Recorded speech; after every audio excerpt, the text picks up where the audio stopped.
Les amis, je vous propose d'écouter cette vidéo ici.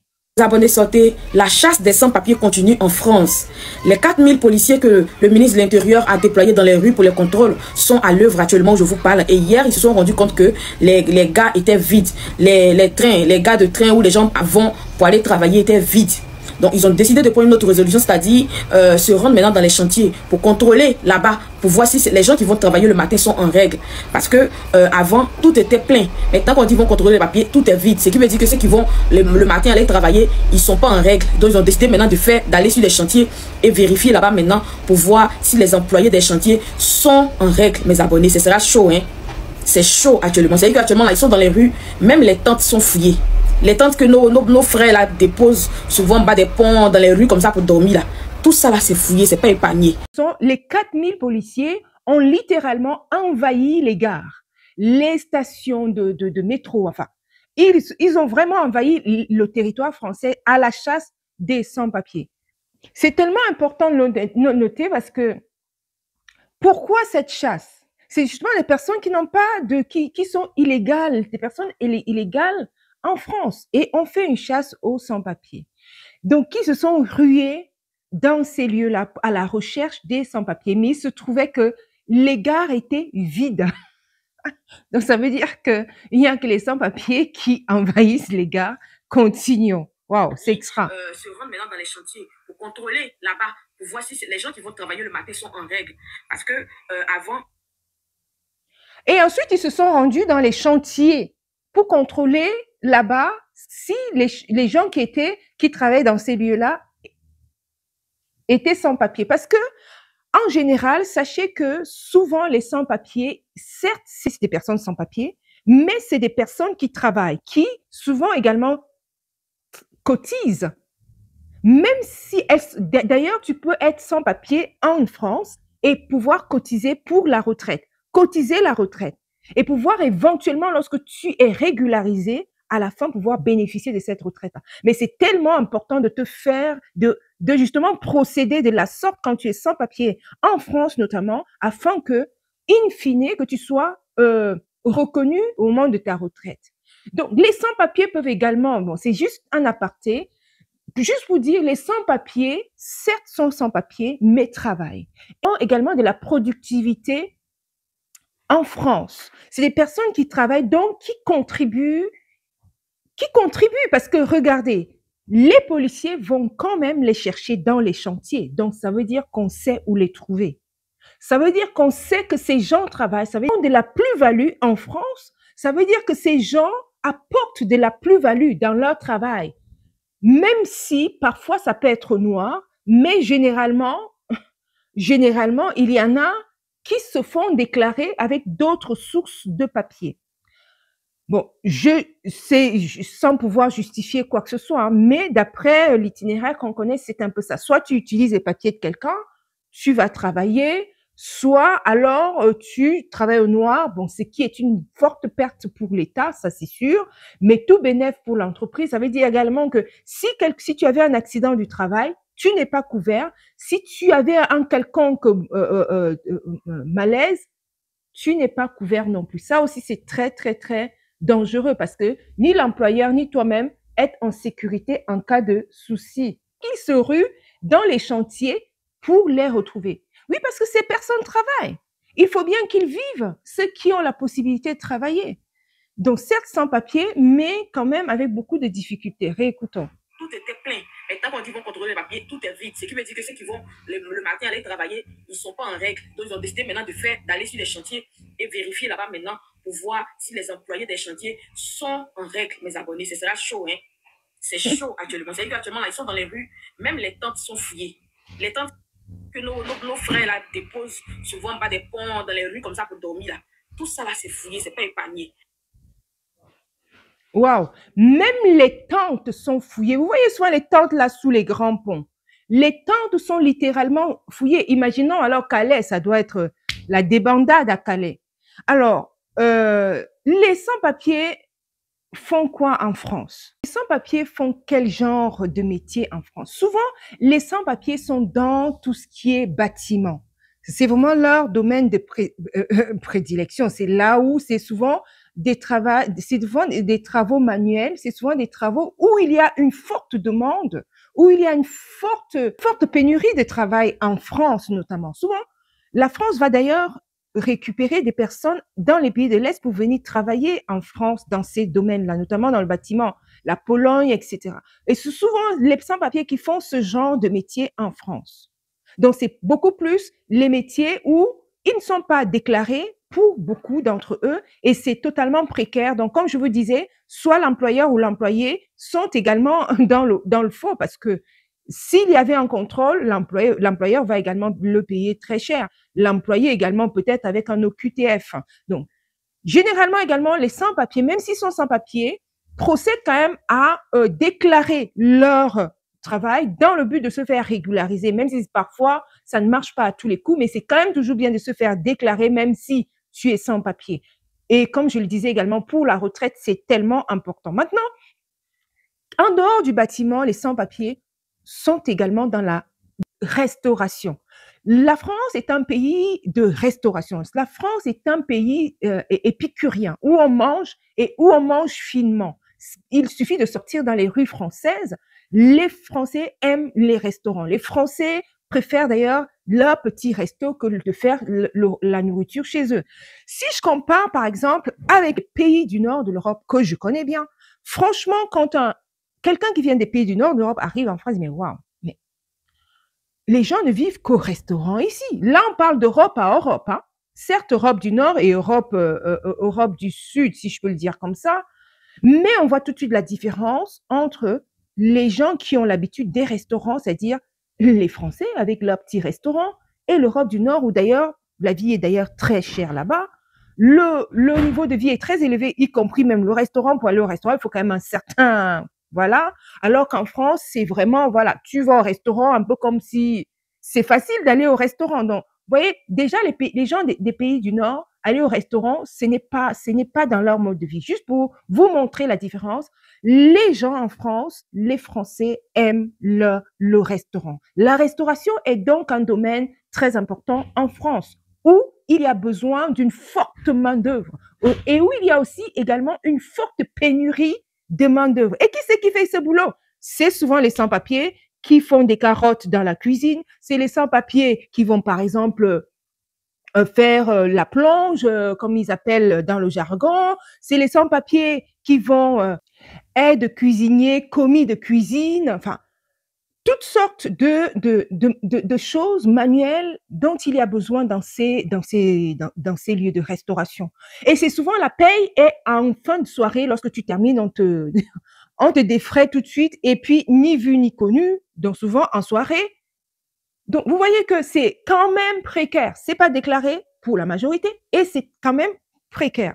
Ça, c'est une chose. Il y a également, en dehors de la restauration, le bâtiment, on a parlé de la restauration. Maintenant, parlons également de l'hôtellerie. Qui c'est qui fait le ménage dans les chambres d'hôtel? C'est souvent les sans-papiers. C'est des personnes qui ne sont pas régulières en France, qui n'ont pas leur titre de séjour.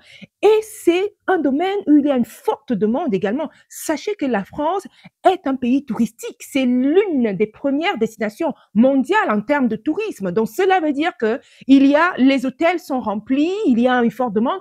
Pareil pour la restauration, quand on arrive en France, les touristes ont besoin de manger. En plus, là, la France est connue comme épicurienne. Enfin, quand on arrive en France, on a forcément envie d'aller dans un restaurant. Donc, les touristes, non seulement du fait que les Français aiment les restaurants, mais aussi que les touristes aiment aller, enfin, je veux dire, tu vas dans un pays où tu te rends pour manger, c'est au restaurant. Donc, vous voyez qu'il y a besoin il y a vraiment une forte pénurie. Ceux qui font des chambres, les commis, les petits métiers de la restauration, la blanchisserie, parfois, c'est souvent des personnes qui n'ont pas de papier. Maintenant, est-ce qu'il n'y a que ça comme endroit où on trouve les sans-papiers? Allons-y, continuons. Et la liste est longue. Les agents de nettoyage et d'entretien. Qui c'est qui est là-dedans? Les agents de nettoyage et d'entretien dans les entreprises. C'est beaucoup les personnes qui n'ont pas de papier et sont sous-traitées. Enfin, je veux dire, le traitement n'est pas le même, les amis. Le traitement n'est pas le même. Les dames des ménages, là, si vous travaillez dans les bureaux, souvent, une bonne partie, c'est des personnes qui n'ont pas de papier. Eh oui, oui, oui, oui, oui. Vous pouvez vous reconnaître, les amis. Vous qui êtes peut-être sans papier, si tu passes par là, par cette vidéo, tu pourras te reconnaître que quand tu es peut-être arrivé en France, avant d'avoir tes papiers, tu t'es peut-être retrouvé dans l'hôtellerie, en train de faire la plonge, dans le bâtiment, en train d'être commis, ou alors dans la restauration, en train de faire, enfin, ou alors dans une entreprise, en train de nettoyer, de faire hôtesse d'accueil avec les papiers de quelqu'un d'autre. C'est tellement connu. Les dames de ménage à domicile, les dames que vous appelez à la maison pour vous aider à dépanner, pour vous aider à garder vos enfants. C'est certes souvent les étudiantes, mais souvent c'est des personnes en dehors des étudiants qui ont leur titre d'étudiant, mais c'est souvent des personnes qui sont souvent sans papier. Les dames qui viennent, les babysitters. Quand tu cherches un babysitter pour ton enfant, c'est les dames de ménage, les sorties d'école. Quoi d'autre que je peux citer? Il y en a beaucoup. Les métiers Uber Eats, Deliveroo, les coursiers, c'est souvent beaucoup sont des sans-papiers, les amis. On les voit partout, ils sont partout. Ils sont partout. Et c'est souvent des travaux intenses, sans protection, les amis. Est-ce qu'il n'y a que ça? Il y a également, allez-y dans les maraîches, l'agriculture, tout ce qui est maraîchage. Beaucoup de sans-papiers dedans. Beaucoup de sans-papiers dans tout ce qui est maraîcher. Beaucoup de précarité, risque d'exploitation. Il y a tellement de déboires dans ces choses en tant que sans-papier. Franchement, être sans-papier, c'est une véritable difficulté en France. Vraiment. En dehors du fait que le ministre de l'Intérieur fasse une chasse, mais c'est réellement pas possible de rester sans papier longtemps dans un pays. Et il y en a justement qui restent sans papier longtemps dans les pays occidentaux. Et pour faire que tous ces petits métiers-là, sans sécurité. Et moi, j'ai une question quand même. Avant d'aller plus loin, les amis, puisque nous y sommes, si vous êtes ici pour la première fois, allez-y vite vous abonner sur la chaîne et assurez-vous d'avoir cliqué sur la petite cloche de notification afin que vous soyez notifiés à chaque fois qu'il y a une petite vidéo. Et n'oubliez pas de liker, vous savez, tout ça est gratuit. Et c'est tout bénéf pour toi et tout bénéf pour moi, bien sûr, pour que je continue à prendre un peu de mon temps pour te produire ce contenu. Je me pose une question. Ouais. J'ai après tout une question, après vous avoir listé partout où on trouverait les sans-papiers en France. Moi, j'avais une question. Est-ce que quand on fait une chasse aux sans-papiers, justement, est-ce qu'on a pensé à toute cette économie, certes parfois informelle, française, où tous ces sans-papiers agissent, travaillent, même si c'est dans l'ombre? C'est quand même l'économie française qui peut être touchée quand on fait une chasse aux sans-papiers. Est-ce que vous êtes d'accord avec ça? De toute façon, ici, on est libre, hein, on est dans une sorte de forum. Allez-y dans les commentaires. J'ose vous livrer ma pensée, que je m'interroge si l'économie française ne sera pas touchée, informelle soit ces métiers, certes, mais est-ce que l'économie française ne sera pas touchée lorsqu'on touche déjà à quand même tous ces métiers que je vous ai cités là, c'est quand même des métiers phares en France. C'est quand même des domaines phares, je veux dire, en France, où un Français lambda, qu'un Français lambda fera forcément appel, les amis.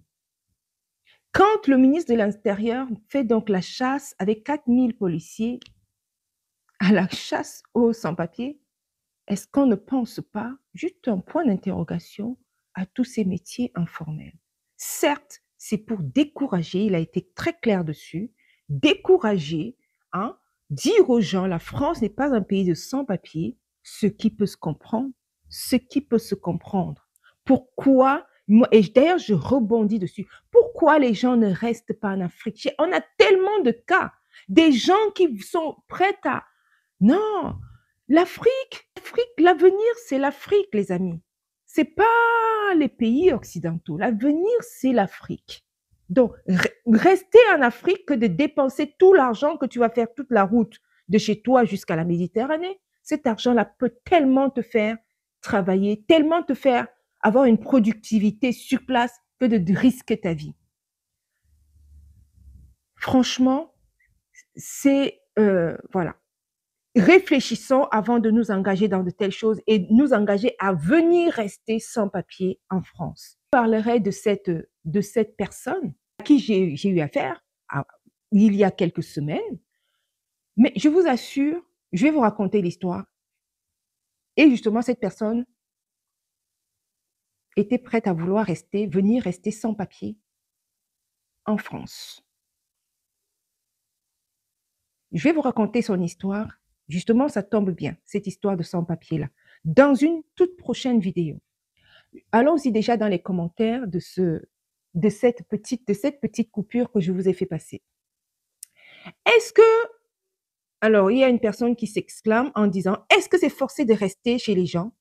Retournez chez vous au lieu de vous faire humilier. Bon, ça, c'est un commentaire. Revenez en Afrique, nous pouvons réussir ici. Encouragement. On est mieux ici, on est mieux que chez soi-même. Un autre commentaire, réveil Afrique. Rentrez chez vous. Est-ce qu'il est obligé de rester en France?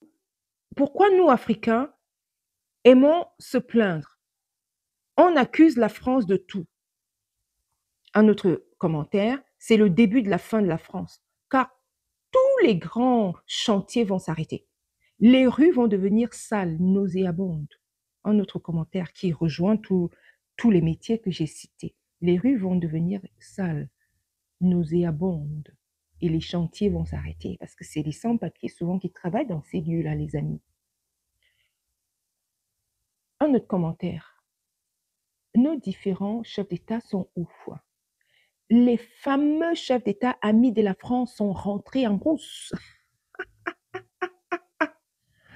Ah, rigolons! Alors, quittons ce pays et faisons la réciprocité pour voir qui a besoin de rentrer chez l'autre, qui a besoin de rentrer chez soi. Vive l'AES, point. Voilà, quelqu'un qui s'exclame, hein, qui dit, mais écoute, si les Africains aussi commencent à dire à la France, aux Français qui sont sur place, rentrez chez vous, on verra ce que ça donnera. Voilà, c'est un commentaire. Hein. En tout cas, restez chez nous aussi pour arranger. En tout cas, restez chez nous aussi pour arranger. Bon, ça se comprend pas très bien. Le mal est où? C'est la faute de ceux qui pratiquent l'islam, car au moins 80% de forfaits sont commis par les musulmans. Et alors? Ça fait longtemps que l'État le fait. Écoutez, la vieille chanson de l'Alpha Blondy dit « Opération coup de poing ». Ne vous inquiétez pas, vous pouvez toujours venir en France. En plus, vous serez logé gratuitement dans les foyers d'urgence en appelant le 115. Que c'est long. Un autre commentaire, pourquoi ils contrôlent les sans-papiers? On fait quoi précisément? Il y a eu des bêtises ou bien? Un autre commentaire, c'est normal. Sans-papiers, ils ne peuvent pas rester là. Les Européens viennent en Afrique en règle. Une autre réponse, ils ont raison. Chez moi, on devrait faire pareil. Ça devrait être une Gabonaise qui écrit. Ils ont raison. Chez moi, d'ailleurs, on devrait faire pareil. Au Gabon, on devrait faire rentrer tous les Français gabonais, d'ailleurs, qui sont parfois déjà gabonais en France. Un autre commentaire, ça a toujours été comme ça. Arrêtez de bavarder. Le poisseux dramatique Alassane Ouattara, partout où il a mis sa bouche, on a vu que désolation est un problème. Bazoum, Damida, Blaise, Compaoré, enfin bref, peuvent témoigner. Bon, c'est quelqu'un d'autre de l'AES, il me semble. Les pauvres qui se cherchent tranquillement en France, le drame Ouattara, Alassane, en Côte d'Ivoire, a tout fait pour créer des ennuis. C'est un commentaire. On est mieux chez soi. Un autre, sortez. Tu veux que qui sorte pour ça? Bon, mais écoute, il y a beaucoup de commentaires. Franchement, j'espère que vous également, vous pouvez aller dans les commentaires pour en mettre les vôtres. Je vous dis donc à très bientôt à une autre vidéo, les amis, et je vous raconterai, restez scotchés sur cette chaîne. Je vous raconterai cette histoire de cette personne qui viennent en France pour dire je veux rester sans papier, avec un niveau intellectuel, un bon travail et tout. Je vous raconterai cette histoire dans les détails. Allez dans les commentaires massivement, mettez vos commentaires et nous allons continuer la discussion là-haut et peut-être ça résultera à d'autres vidéos, des réponses à vos commentaires. Allez, ciao, ciao. Que Dieu vous bénisse.